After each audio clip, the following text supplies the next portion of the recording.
আল্লাহ রাসূল সাল্লাল্লাহু আলাইহি ওয়াসাল্লাম বলেছেন, আপনি তাদের কিভাবে আক্রমণ করবেন? ময়দা থেকে যেমনি চুল পৃথক করা যায় তেমনি আপনি তাদের থেকে অনন্য সেটা প্রমাণ করে দেব। আপনার কবিতায় পরিষ্কার বাণী রাখবেন, সত্য ছাড়া কিছুই বলবেন না।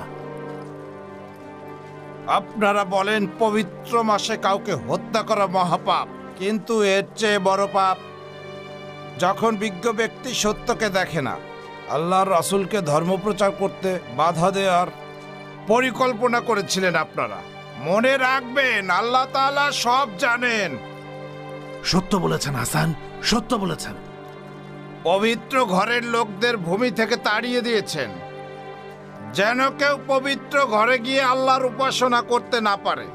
তারা এমনকি রাসূলকে হত্যা করে আমাদের উপর কলঙ্ক দিতে চেয়েছিলেন। আর যে ব্যক্তি ইসলামকে ঘৃণা করে এমন একজন ব্যক্তির উপর আমরা বদলা নিয়েছি।